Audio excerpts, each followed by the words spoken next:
You know how sometimes life throws you a curveball so ridiculous, so absolutely unbelievable, that you just have to sit back and laugh? Well, my life wasn't just a curveball. It was a whole carnival of irony wrapped up in silk curtains and a mortgage I didn't have to pay. Let me tell you about the house first, because the house is the real star of this disaster. It wasn't just big, it was grand. We're talking about a sprawling Tudor revival, all dark wood beams, leaded glass windows, and a garden that looked like it was stolen straight out of a fancy magazine. A place where you needed a map to find the kitchen from the living room. And who owned this palace? Me. Yeah, me. The girl my mother-in-law Beatrice insisted was a gold-digging peasant who was dragging her precious son down into the gutter. I know, right? The irony was so thick you could slice it with one of the silver knives Beatrice kept locked up in the dining room cabinet. Knives she told me I wasn't refined enough to handle. See, I wasn't always poor. I mean, I looked poor compared to Beatrice's standards, which required everything to be imported and cost more than a small car. But the truth was, I had inherited a fortune years before I even met my husband, Michael. A proper, old money fortune, tied up in trusts, and crucially, real estate.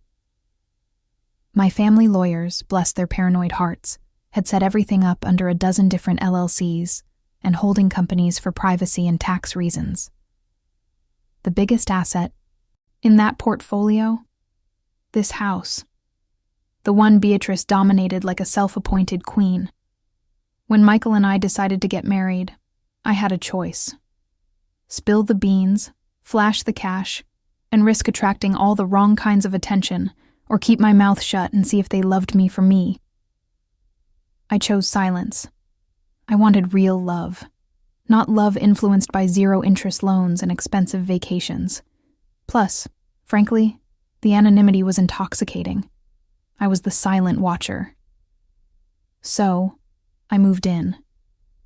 And the horror show began. Michael, my sweet, handsome, utterly useless husband, was caught in the middle. He loved me, I truly believe that. But he was terrified of his mother.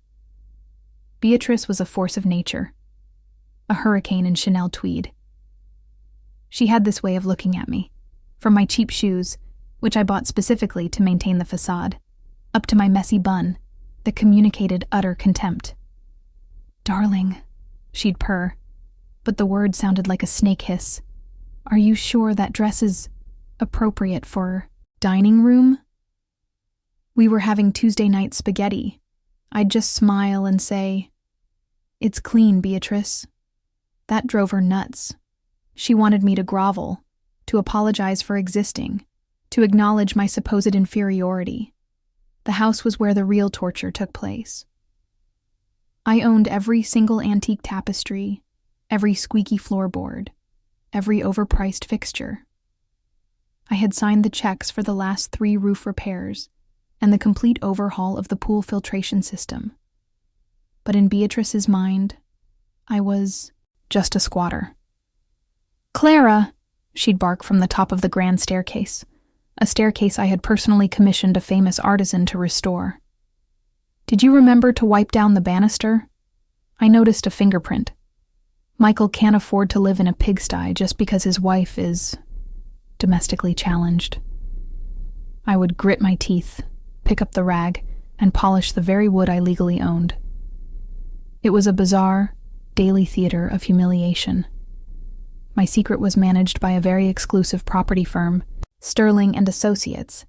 They handled everything: rent collection from my other properties, maintenance requests for the mansion, staff payroll, all under the umbrella of the Willow Creek Trust. Only one person at Sterling, a stoic lawyer named Mr. Harrison, knew that the actual beneficiary of the trust was the woman currently scrubbing mildew out of the 3rd-floor shower. I had to keep the deception going, because the moment I revealed I was rich, Beatrice would have immediately shifted gears. She wouldn't have become kind. Oh no.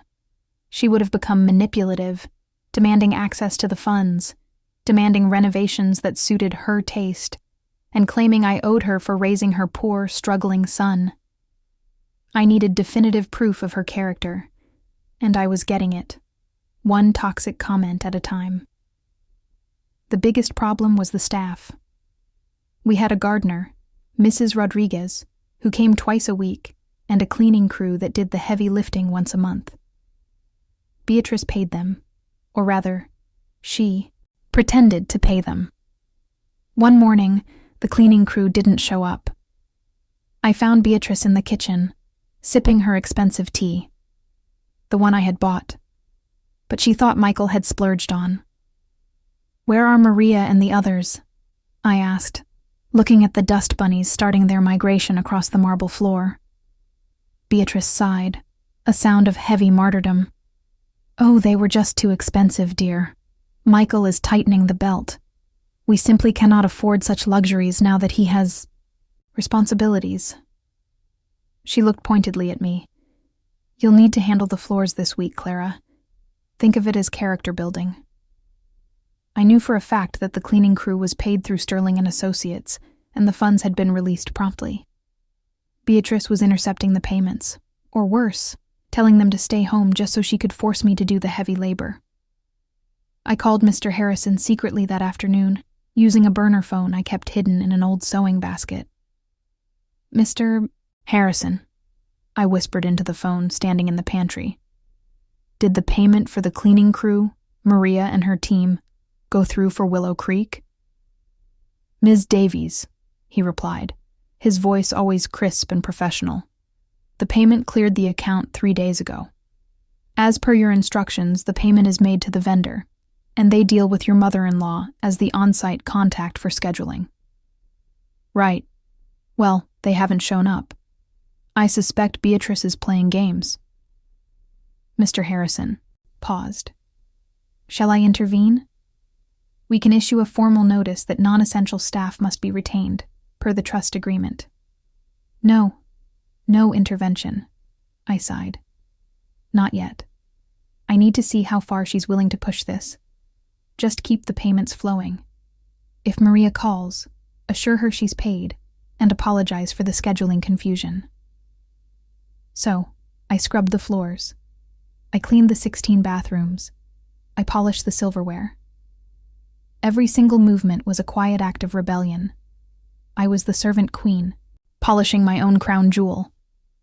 Michael, when he came home from his modest job, he was a middle manager at an insurance firm, totally unaware he was sleeping in a $12 million asset, would find me exhausted. "Honey, what happened to the cleaning ladies?" he'd ask, frowning slightly as he stepped over my bucket. "Your mother decided we needed to economize, Michael," I'd say, trying to keep the bitterness out of my voice. "Oh, Mom," he'd mumble, rubbing the back of his neck. "She means well. She just worries about our future.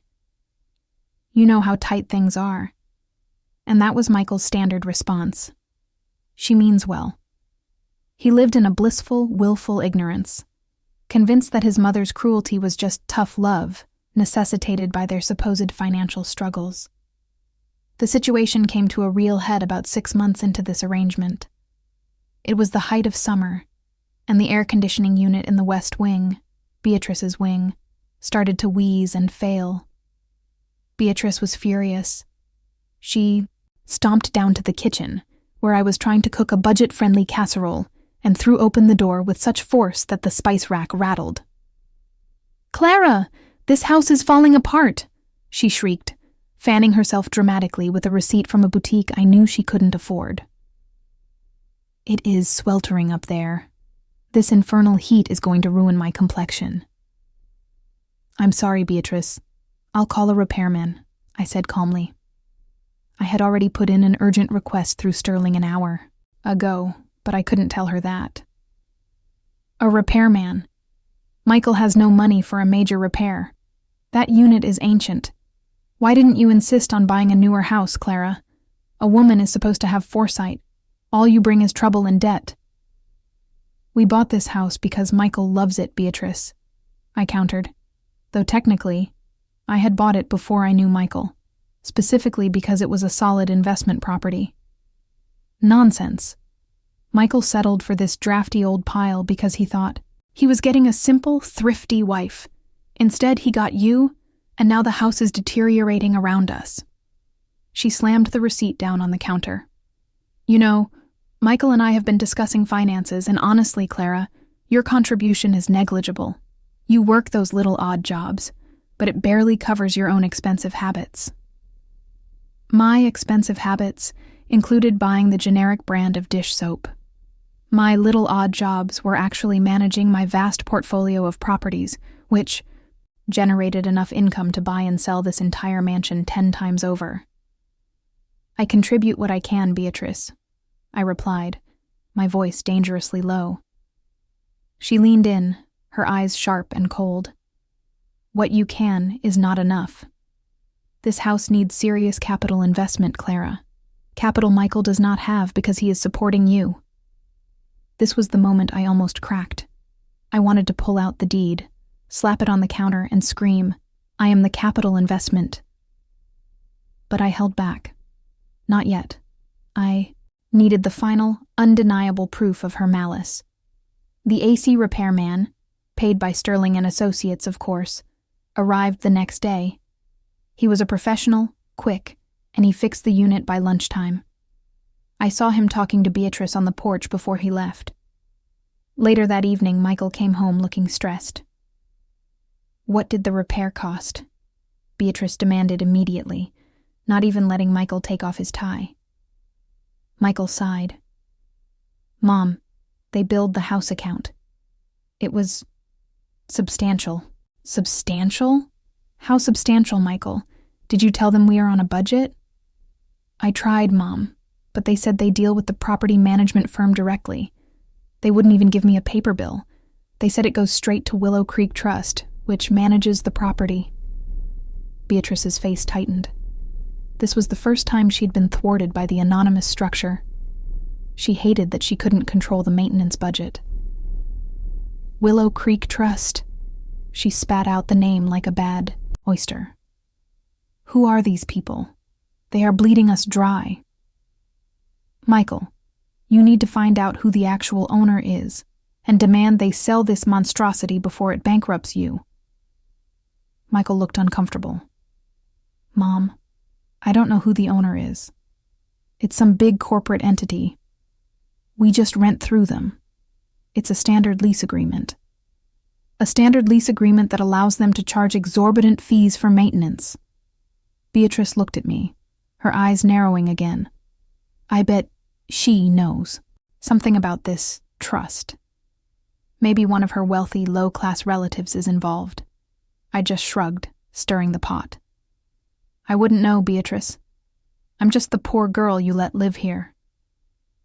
That night, the AC unit in Beatrice's wing broke again. Coincidence? Maybe. But the timing was perfect. Beatrice was beside herself.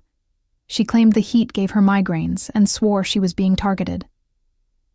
The next morning, she came down wearing a heavy silk robe, despite the heat, and dramatically announced she was moving all her belongings into the main guest suite on the first floor until the unit was replaced, not just repaired. And who is going to pay for this full replacement, Michael? She demanded. Mom, I told you I don't have that kind of liquidity. Beatrice turned to me, her face a mask of calculated fury. This was her moment, the culmination of 6 months of simmering resentment. Clara, she said, her voice dropping to a low, dangerous register. This house is a drain. You are a drain. Michael cannot afford to keep you both. We need capital. We need stability. And you are the weakest link. I waited. I knew what was coming. I have made a decision, she declared, puffing out her chest. Until Michael can get his finances in order, which he cannot do with you constantly distracting him and demanding money for your silly projects, you need to leave. Michael gasped. Mom, what are you saying? I am saying, Michael, that Clara needs to find her own place for a while. A temporary separation. We can sell some of her inexpensive belongings. She doesn't have much anyway. and use that money to fix this house properly. Once the finances are stable, maybe she can return, but until then, she is a liability. Michael looked from his mother to me, his eyes wide with panic. Mom, we're married. You can't just kick her out. I am not kicking her out, Michael. I am prioritizing your future. Besides, Beatrice sneered, waving a hand vaguely around the room. She doesn't pay rent, does she? She has no legal standing here. This is Michael's residence, and I am his mother, protecting his interests. She was right about one thing. I didn't pay rent, but she was dead wrong about the legal standing. I looked at Michael, waiting for him to defend me, to stand up to the woman who was trying to break our marriage and humiliate me in the home I bought. He swallowed hard. He looked at the floor. Mom, maybe she could stay with a friend for a few weeks. He mumbled, avoiding my gaze. Just until the AC is fixed. And there it was, the betrayal.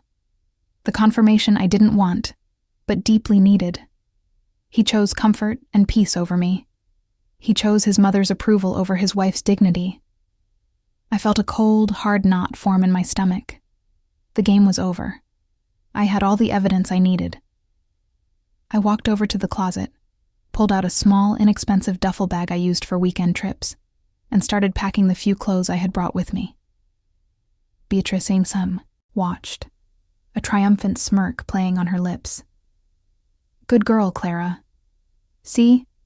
You can be reasonable when you try. Michael, perhaps you can lend her some gas money. I zipped the bag shut. I didn't need gas money.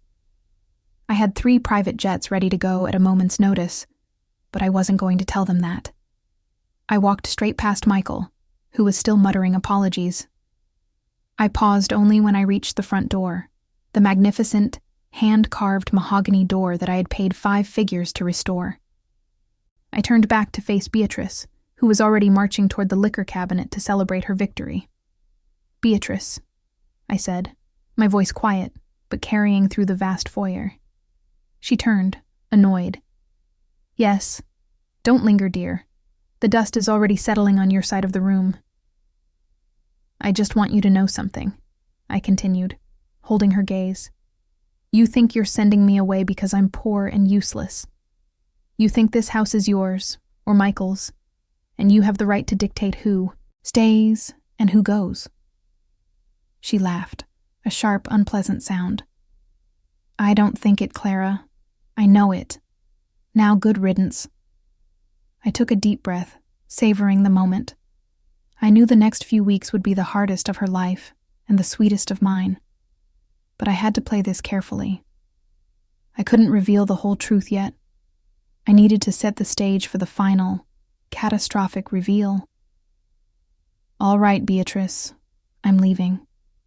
But I want you to remember this exact moment. Remember the heat. Remember the AC unit. And remember what you said about me being a liability. I paused, letting my eyes sweep over the expensive marble floors and the imported chandelier. I promise you, you will regret this decision more than anything you have ever done in your life. She just rolled her eyes, already bored. Dramatic, as always. Go on, get out. I stepped out onto the porch, pulling the door shut behind me. The heavy wood clicked, locking me out of my own house. I didn't call Michael back. I didn't look back, at the windows where I knew Beatrice was probably watching, enjoying her victory. Instead, I walked down the long, sweeping driveway, past the immaculate gardens tended by Mrs. Rodriguez, whose full salary I was about to triple just because, until I reached the wrought iron gates. I pulled out the burner phone and dialed Mr. Harrison at Sterling & Associates. He answered on the first ring. Mr. Harrison here. It's Clara, I said, my voice steady now, devoid of the emotion I'd shown Beatrice. The plan has moved to phase 2. I have officially been expelled from Willow Creek residence by Mrs. Davies. Understood, Ms. Davies. Are you safe? Perfectly safe. Now here are the new instructions. Effective immediately. I want a full deep audit of every single expense Beatrice has incurred in the last 6 months. Everything from the grocery bills to the alleged AC repair cost she claimed Michael paid. I want the total figure, down to the last penny, of everything she has unjustly taken from the house account or stolen from Michael. Consider it done, Ms. Davies. What about the house itself? Do you wish to proceed with the full AC replacement and the roof work as scheduled?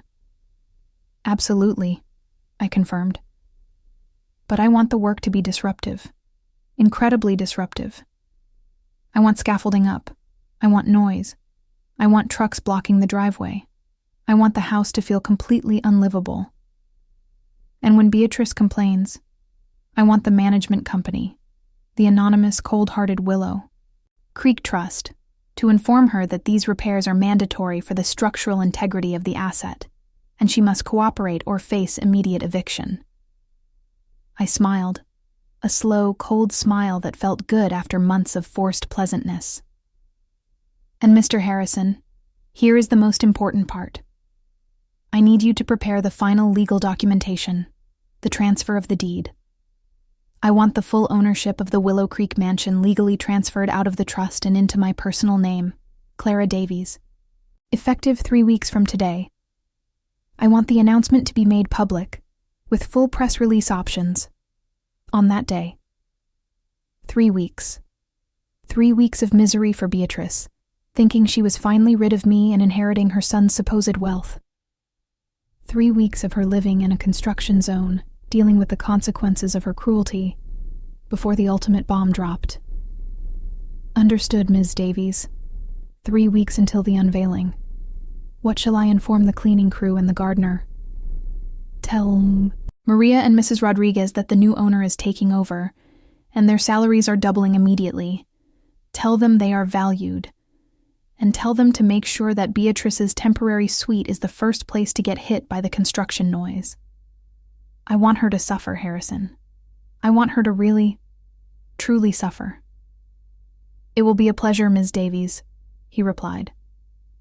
I hung up the phone, crushed it under the heel of my shoe, and tossed the pieces into a nearby trash can. Then I walked to the end of the driveway, where a sleek black sedan, unmarked of course, was waiting for me. My driver, James, opened the door. "Where to, Ms. Davies?" he asked. I settled into the leather seat, the tension finally starting to drain away. I looked back at the grand, imposing house, my house, where Beatrice was currently basking in her short-lived triumph.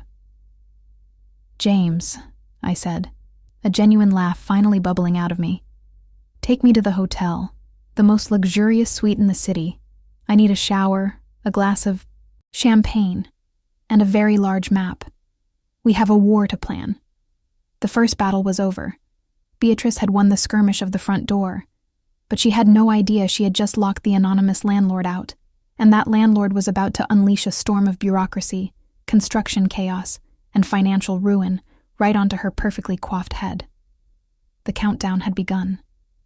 3 weeks until she realized that the peasant she expelled was the queen she had just dethroned. And when she found out, when she found out, the explosion would be spectacular. The champagne, I have to tell you, tasted like victory. I was sitting on the 40th floor of the city's most exclusive hotel, wrapped in a ridiculously soft robe, watching the city lights twinkle, and I felt freer than I had in 6 months living in my own mansion. James, my driver, and Mr. Harrison, my lawyer, were busy little bees. I had given them my map, and now they were executing the battle plan with military precision. "Ms. Davies." Mr. Harrison reported on our daily secure video call, his face as unreadable as ever. "Phase 2 is fully operational. The scaffolding is up. The main driveway is currently blocked by a delivery truck for the new HVAC units, and the construction team began jackhammering the West Wing foundation precisely at 7:02 a.m. I took a slow sip of my bubbly. "How is Mrs. Davies handling the early start, Mr. Harrison?" Initial reports suggest extreme distress. She attempted to physically confront the foreman, demanding to see his permits. He politely informed her that all permits were filed with the property owner, Willow Creek Trust, and that she was interfering with mandatory structural maintenance. I smiled. Excellent. The structural maintenance must continue without interruption, Mr. Harrison, and please ensure the porta potty is placed directly in view of the main dining room window. Aesthetic concerns are secondary to worker efficiency. Noted, Ms. Davies. And the audit? The audit is the real meat of the matter, I said, leaning forward. This was the part that changed the game from a personal vendetta to a legal case. What did we find in the last 6 months of Beatrice's economizing? Mr. Harrison pulled up a spreadsheet. The total misappropriation of funds, either through direct interception of vendor payments or fraudulent use of the house credit account for personal, non-essential luxury goods, totals $83,412.55. I whistled softly. $83,000. She stole the cleaning crew's pay and used the house account to buy herself designer shoes and that awful jade statue she claimed Michael bought her. Precisely. We have receipts for 5 separate high-end spa treatments, 3 flights of first-class air travel, booked under Michael's name, although he did not travel, and a significant expense for rare vintage wines, none of which were consumed on site. She hadn't just been cruel, she had been a thief. This wasn't just about teaching her a lesson. This was about justice for Maria, for Mrs. Rodriguez, and for every vendor she had stiffed while acting like the lady of the manor. Mr. Harrison, I want those figures compiled into a formal binding document. I want every single receipt scanned and attached. This will be the evidence we present to Michael. It shall be ready for the grand finale, Ms. Davies. The next few days were a symphony of calculated torment. I stayed, glued to my burner phone, receiving updates that were better than any reality TV show. Beatrice was losing it. The construction was relentless. They weren't just fixing the AC. They were replacing the entire antiquated boiler system, which meant digging up parts of the beloved Italian marble courtyard. She called Michael at his insurance job every 2 hours. She called the local police complaining about noise violations, who told her to call the city, who then confirmed the permits were valid. She even tried to bribe the foreman to stop working near her temporary suite. The foreman, bless his heart, reported back through Sterling and Associates that he had accepted her $50 and then immediately started the industrial grinder right outside her window. The house was actively rejecting her. I felt a pang of something, not guilt, but a sharp sense of satisfaction. This wasn't just revenge. This was the mansion asserting its true ownership, shaking off the parasite that had been clinging to its foundations. Then Michael called. I had been waiting for this. The burner phone buzzed late one evening. I let it ring twice before answering, adopting a cool, slightly bored tone. Hello? Clara, where are you? Are you safe? Michael sounded frantic, but not out of love or worry for me. He sounded stressed. I'm fine, Michael. I found a place to stay. A place? Clara, this is insane. You have to come back. Mom is going crazy. The noise is unbelievable.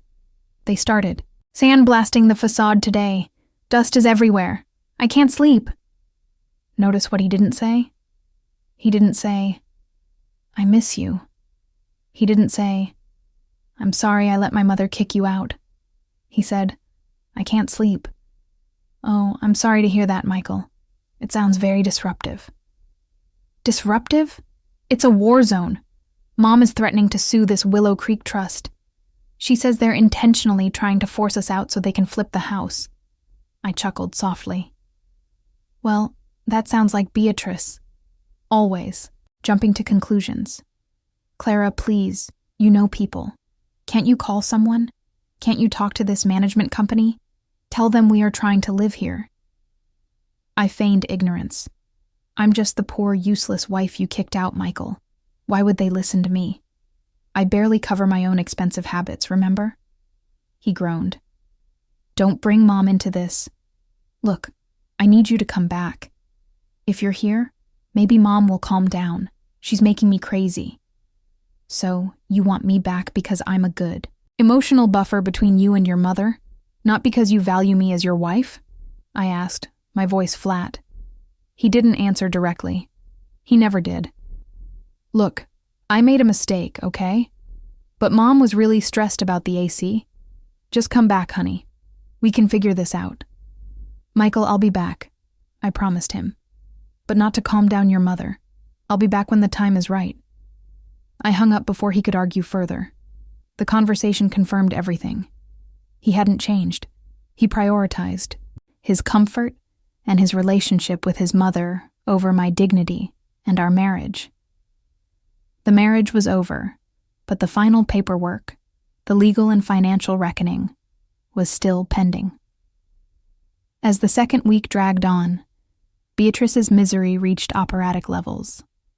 I received a report that Mrs. Rodriguez, the gardener, who was now being paid handsomely and felt loyal to the anonymous new regime, had accidentally on purpose aimed the high-pressure sprinklers towards Beatrice's antique Persian rug that she had draped over the porch railing to air out.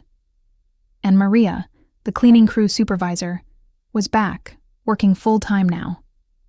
She was instructed to clean every inch of the house, except Beatrice's new temporary suite, ensuring that the dust from the renovation settled exclusively on her silk pillows. Beatrice, unable to stand the noise and the dust, had resorted to sleeping in her expensive car in the garage, claiming it was the only quiet place left. This was perfect.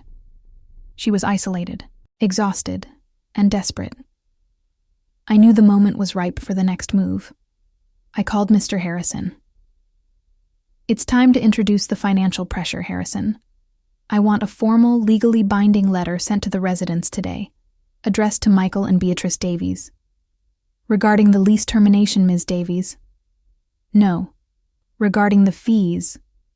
The letter must state that due to the severe unscheduled maintenance costs incurred by the property, namely the AC unit and the boiler replacement, and the high cost of mitigating the environmental damage caused by the unauthorized activities of the tenants, the Willow Creek Trust is demanding immediate payment of a $100,000 security deposit renewal, effective in 5 days.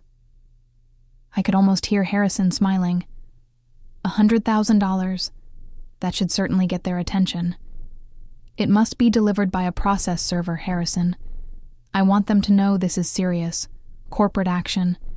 If the payment is not received, the trust will initiate immediate eviction proceedings due to breach of the lease agreement. I knew Michael didn't have $100,000 sitting around, and I knew Beatrice, who had just spent $83,000 on herself, certainly couldn't cover it without selling her precious jewelry. The letter arrived the next afternoon. Michael called me immediately, his voice laced with pure terror. Clara, what is going on? We just got served. $100,000. Where are we going to get $100,000 in 5 days? 100,000? I sounded shocked. Wow, that sounds like a lot, Michael. What did the letter say? It's signed by this Mr. Harrison from Sterling and Associates. It says we violated the terms of the lease. What unauthorized activities? Mom threw a tea party last week, is that it? I don't know, Michael. Maybe you should review the lease agreement you signed. Maybe they found out about the money your mother has been spending. He paused, a heavy silence hanging on the line. What money? What are you talking about? Nothing, Michael. I'm sure it's just a misunderstanding. But if you can't pay the deposit, maybe you should prepare to move out. Move out? Mom says we should just ignore it. She says corporate trusts bluff all the time. Beatrice is giving you legal advice now? Michael, this is a formal legal notice. If you ignore it, you will be evicted. You will have a massive black mark on your credit, and you will lose everything you think you own. But where do I go? I can't afford a place like this. You can't afford my place, Michael, I thought, but didn't say. I softened my tone slightly. Look, Michael, I'm not saying there isn't a way out, but you need to stand up to your mother. She is clearly leading you down a path of financial disaster. You need to choose what's important, your home, or her endless schemes. She means well, Clara, he burst out, his familiar refrain. She means well while bankrupting you and forcing you out of your home. Think about that, Michael. I hung up again, leaving him stewing in the toxic stew of his mother's creation. The final week before the reveal was excruciating for them. The house was now fully encased in scaffolding, looking like a giant prison wrapped in chain link. The noise was unbearable, and the deadline for the $100,000 payment was looming. I had moved into the penthouse suite, overlooking the entire city. My own apartment was being prepared for my return, but this was my strategic base. On the fourth day of the ultimatum, Beatrice broke. She called me herself. She had somehow tracked down the burner phone number through Michael's call log. "Clara," she hissed, her voice sounding rough and defeated. "You need to call off this horrible trust. This is your fault. If you hadn't left, none of this would be happening." "My fault, Beatrice?" I asked sweetly. "How is this my fault? I'm just staying with friends, remember? I'm the liability you got rid of. Don't play coy with me. You know people. You know those low-class contacts. You must know someone in that infernal trust. You need to tell them that Michael cannot afford this. He will be ruined, and I will be homeless." "And what about me, Beatrice? When you kicked me out, did you worry about where I would go? Did you worry about my future? That was different. You are resilient. You are young. We are talking about Michael's future here. You are his wife. You have a duty to protect him."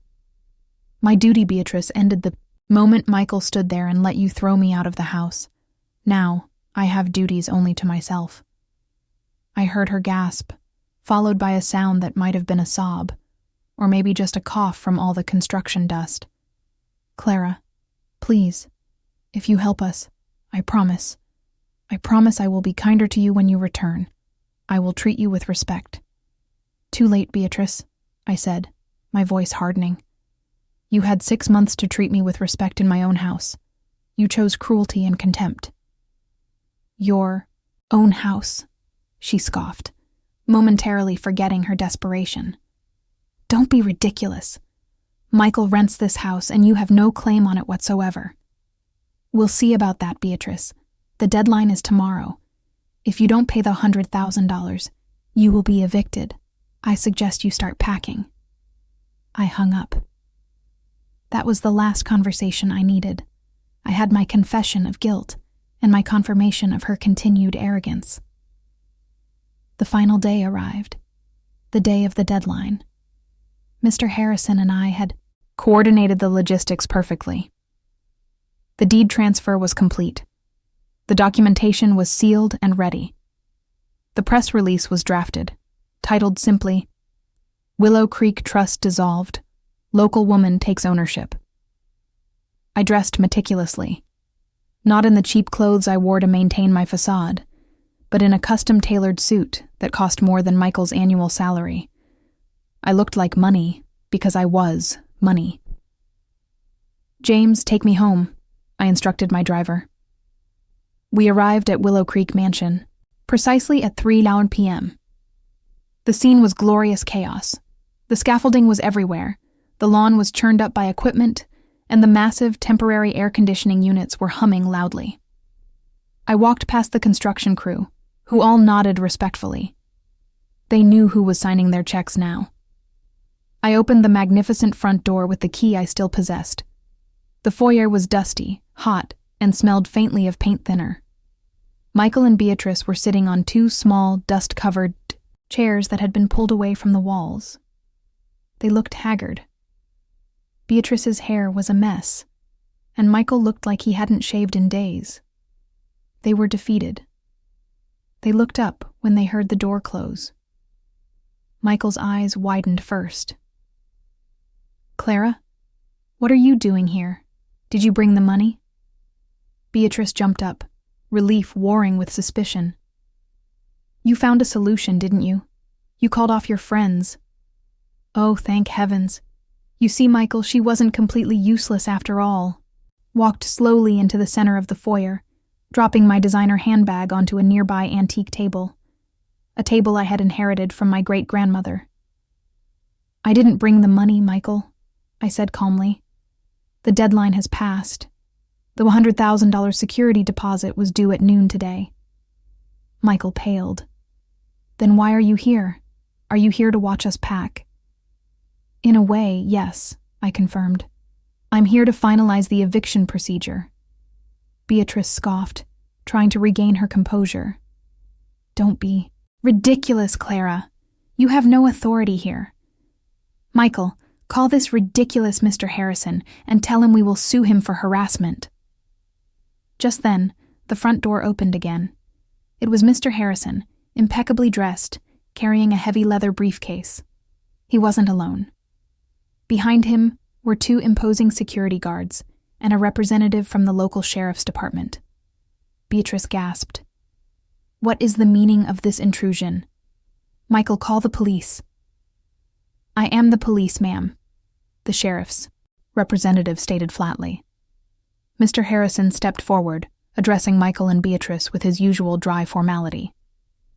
Mr. Davies, Mrs. Davies, I am Mr. Harrison, representing Sterling & Associates and the former Willow Creek Trust.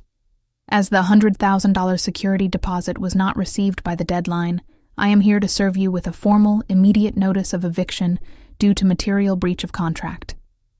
Michael stumbled backward. Eviction? No. Where will we go? Mom, what do we do? Beatrice pointed a trembling finger at me. This is her doing. She set this up. She's trying to get Michael's money. Mr. Harrison didn't even look at her. Mrs. Davies, your financial activities have been thoroughly audited, and the misappropriation of funds totaling $83,412.55 is also documented here. Restitution will be sought through legal channels. Beatrice's face went white. She knew. She knew the receipts were real. I was borrowing. It was for Michael's benefit, she stammered. I stepped closer to them, my eyes locked on Beatrice. It was for your benefit, Beatrice. And now you're going to pay for it. Michael looked utterly lost. Clara, please tell them. Tell them we're married. Tell them I live here. I looked at Michael, and the coldness I felt was absolute. You don't live here, Michael. You rent here. Or rather, you did rent here, until your mother ensured the immediate termination of the lease. Beatrice laughed, a high, strained sound. Oh, the drama. Are you going? To tell us you're the owner now, Clara? That would be rich. Actually, Beatrice, I said, nodding toward Mr. Harrison. I think Mr. Harrison has something he needs to announce. Mr. Harrison opened his briefcase, pulling out a thick, official-looking document. Attention, tenants of Willow Creek residence, he announced clearly, loud enough to cut through the construction noise. As of 3 o'clock this afternoon, the Willow Creek Trust has been legally dissolved. The sole beneficiary of the I Trust and the new undisputed owner of this property is Miss Clara Davies. The silence that followed was deafening, broken only by the distant whirring of a massive industrial fan. Michael stared at me, his mouth opening and closing like a fish. Beatrice didn't move. She looked at the document, then at me, then back at the document, trying desperately to process the information through the fog of her exhaustion and shock. Clara. Davies? She whispered, the name tasting like ash on her tongue. Yes, Beatrice, Clara Davies, the poor, useless peasant wife you kicked out of my own house. I paused, letting that sink in. I am the owner. I have been the owner the entire time. I walked over to the table where I had dropped my bag, opened it, and pulled out the original crisp deed, now updated with my name. I held it up for them to see.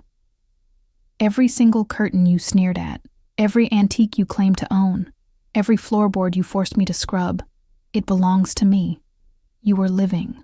Here, free of charge, in a $12 million asset that you insisted was a drafty old pile I was unworthy of. Beatrice finally found her voice, but it was a pathetic screech. This is a lie. A trick. Michael, sue her. She can't be. She has cheap shoes. She bought generic soap. The cheap shoes were a test, Beatrice. A test you failed spectacularly. You didn't just fail. You celebrated my perceived poverty and used it as an excuse to steal and humiliate me. I looked at Michael, who was now leaning against the wall, looking physically ill. Michael, I said, speaking to my husband for the last time. You watched your mother abuse me, slander me, and ultimately expel me from my home. And when I asked you to choose between your wife and your comfort, you chose your mother's approval. Clara, I didn't know, he stammered. I swear, I didn't know you owned it. Why didn't you tell me? Because I wanted to know if you loved me, Michael, or the idea of a wealthy life. You proved you didn't love me. You loved the idea of peace, even if that peace required me to be trampled by your mother. I turned back to Mr. Harrison. Mr. Harrison, please proceed with the eviction. They have 30 minutes to collect essential personal items. The rest will be packed and shipped to a storage facility, the cost of which will be deducted from the $83,000 they owe me. Beatrice rushed toward me, her eyes blazing with a mixture of fury and absolute panic. You can't do this. I am Michael's mother. You owe us. The two security guards smoothly stepped between us, blocking her path. I owe you nothing, Beatrice, I stated, the finality of the words echoing in the vast foyer. You taught me a lesson about character, and I am merely returning the favor. Now get out of my house. The countdown was over. The game was won. But the true consequences of her discovery were just beginning to unfold. They were about to learn what it meant to be truly homeless, truly broke, and truly alone. Beatrice's face was a masterpiece of horror, shifting from disbelief to rage, and finally settling on a look of utter, gut-wrenching realization. She wasn't just losing a house. She was losing her entire identity, the foundation of her superiority, and the security she thought she had manufactured for her son. 30 minutes, Mrs. Davies, Mr. Harrison repeated, his voice cutting through the silence like a scalpel.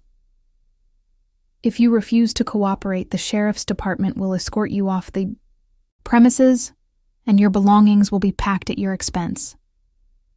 Beatrice let out a sound that wasn't quite a scream, but a high-pitched, desperate choke. She lunged forward again, trying to push past the security guards. You can't do this, Clara. We are family. This is Michael's home. You will ruin your husband. I looked at Michael, who was now weeping silently, leaning against the dusty wall. He wasn't crying because of the betrayal of our marriage. He was crying because his comfortable life was dissolving into debt and cardboard boxes. You ruined the marriage, Beatrice, not me, I corrected her softly. And Michael ruined his own life when he prioritized your cruelty over my dignity. Michael finally looked up, his face streaked with tears and grime. Clara, honey, wait. We can talk about this. Look, I know I was wrong, okay? But we're married. Half of this is mine. We can start over. We can use the house money. We can travel. We can finally live the life you hid from me. He actually believed that the revelation of my wealth was a new opportunity for him, a fresh start where he could enjoy the spoils without having to deal with his mother's constraints. He thought the money negated his betrayal. I shook my head, my voice firm and final. No, Michael. We are not starting over. The deed is solely in my name, and the legal transfer was done before our marriage, secured by pre-existing trusts. You have no claim on this property. You had a lease which you breached. As for the marriage, I'll be filing divorce papers tomorrow morning. They will be served to you at whatever temporary accommodation you manage to secure. There will be no spousal support. You will, however, be responsible for half of the debt Beatrice accrued on your behalf."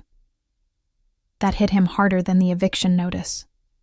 He stared at me, his handsome face contorted in disbelief. "Divorce? Clara, you can't. We love each other. Love doesn't stand by while the person you claim to love is humiliated and thrown out into the street. Michael, you chose your mother, and you chose comfort. Now you get the consequences of that choice." Beatrice, realizing that pleading with me was useless, turned her fury on Michael. "You fool! You spineless idiot! How could you let her do this? Why didn't you fight her? You should have known she was up to something. You should have demanded to see the papers." Michael tried to defend himself, but he was too broken. The security guards, having given them their 30 minutes, began moving. They started with Beatrice's belongings, the expensive luggage, the designer coats, the jade statue she had stolen the money for. The scene was pure, unadulterated humiliation. Beatrice, the queen of the manor, was reduced to screaming at men in uniform, desperately trying to save her collection of imported porcelain. "Don't touch that! That's a family heirloom!" she shrieked, snatching a small vase from a guard. "Ma'am, only essentials. Clothing, toiletries, medication." Mr. Harrison droned, consulting his clipboard. "The rest goes to storage.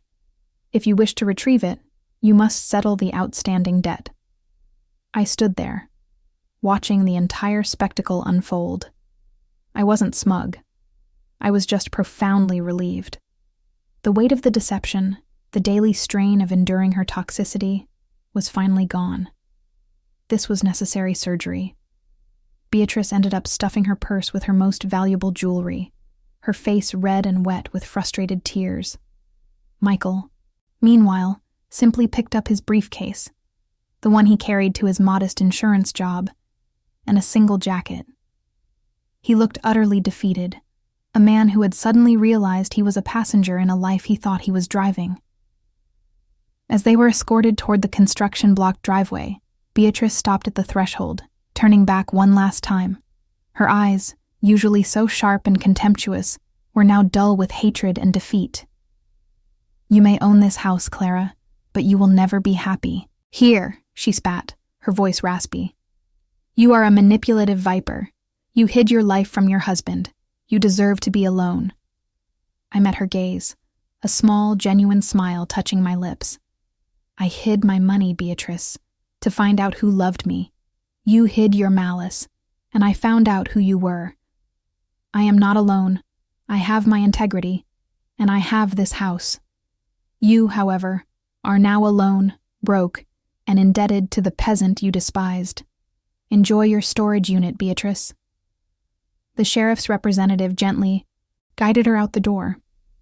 Michael paused, looking back at me. He didn't speak. He just shook his head, a gesture of self-pity, and walked into the dust and the noise. The heavy mahogany door clicked shut behind them. Silence. The construction noise, which had seemed overwhelming moments ago, now felt like a comforting background hum.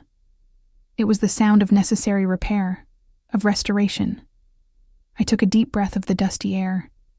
It smelled like victory. Mr. Harrison waited patiently. The security guard stood by the door. "Thank you, Mr. Harrison. That was executed perfectly." "My pleasure, Ms. Davies. The divorce papers will be ready tomorrow at 9 a.m. I have secured the necessary injunctions against both of them regarding attempts to contact you or approach the property." "Excellent. Now, if you'll excuse me, I need to talk to the real heroes of this operation." I walked through the foyer, past the construction debris, toward the kitchen where I knew Maria and Mrs. Rodriguez would be, working, probably still reeling from the chaos. Maria, the cleaning supervisor, was wiping down a counter, tears in her eyes. Mrs. Rodriguez was standing by the back door, holding a rag. "Maria, Mrs. Rodriguez," I called out. They turned, surprised, and immediately looked nervous. They had only ever seen me as the put-upon, scrub-rag-wielding Clara. Ms. Davies, Maria said, wiping her hands on her apron. We are so sorry about the mess.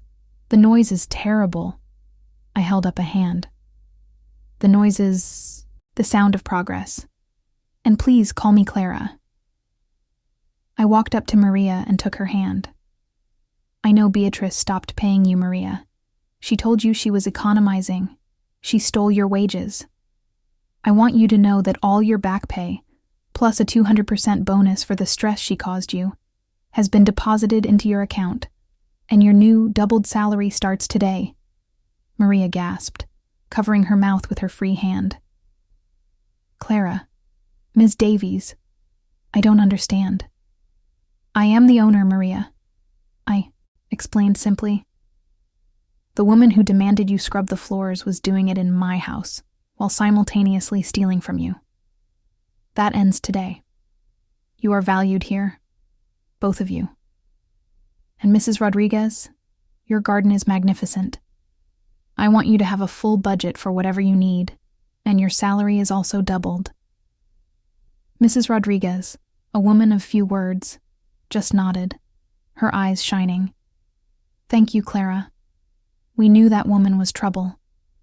I smiled, feeling a warmth that Beatrice's presence had always frozen out. Get yourselves cleaned up.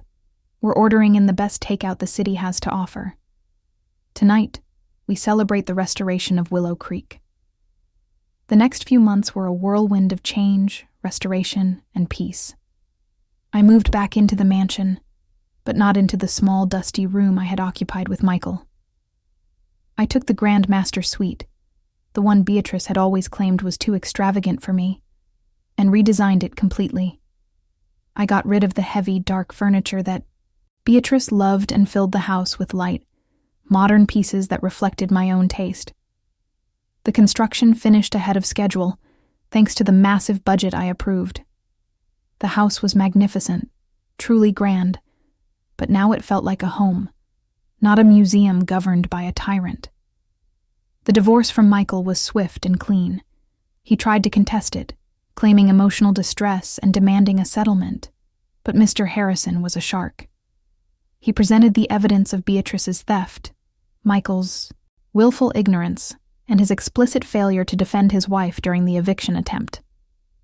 The judge sided entirely with me. Michael was left with his insurance job, his small savings, and a huge debt to pay back to the trust. Beatrice and Michael ended up moving into a small, rented apartment above a dry cleaner on the edge of the city. I heard this through one of my staff, Maria, who had a cousin working in the same neighborhood. The irony, of course, was delicious. Beatrice was now struggling to pay rent in a tiny space, living with the son whose future she had supposedly protected, while I was swimming laps in the newly renovated indoor pool. The lesson I learned was simple, yet profound. Anonymity protects you from gold diggers, but only honesty can protect you from manipulators. I should have told Michael the truth, not about the money, but about the extent of his mother's cruelty, and forced him to choose sooner. But then, perhaps, I wouldn't have received the definitive proof of his character I needed. 1 year after the eviction, I held a grand party to celebrate the mansion's complete restoration. I invited all my true friends, my family lawyers, Mr. Harrison, James, Maria, and Mrs. Rodriguez. I stood on the newly polished staircase, the one I had been forced to scrub months before, looking out at the happy, honest faces gathered in my home. I raised a glass of champagne, the really good stuff, not the one I was drinking in the hotel suite. To Willow Creek, I announced, my voice ringing with true joy. May it always be a place of light, honesty, and kindness. I paused, thinking of Beatrice, wherever she was. I didn't feel hatred anymore, just a cool, distant pity. She had been given the chance to live a luxurious life, free of charge, merely by treating another person with basic human respect. She chose to throw that away for the fleeting pleasure of dominance. I walked down the stairs, finally feeling like the true queen of my own domain. I never married again. I didn't need a partner to complete my life. I needed integrity and peace. I focused on my businesses, traveled the world, and every time I returned to the grand, beautiful house, I remembered the day I was kicked out. It wasn't a loss. It was the ultimate liberation. Beatrice thought she had thrown out the liability. What she actually did was unlock the owner, who then proceeded to reclaim her throne, her dignity, and her peace, leaving the true liabilities, her son and herself, to face the consequences of their choices, alone in the dust. And honestly, I wouldn't have changed a single humiliating moment of it. The price of the lesson was steep, but the satisfaction of the revenge? Priceless.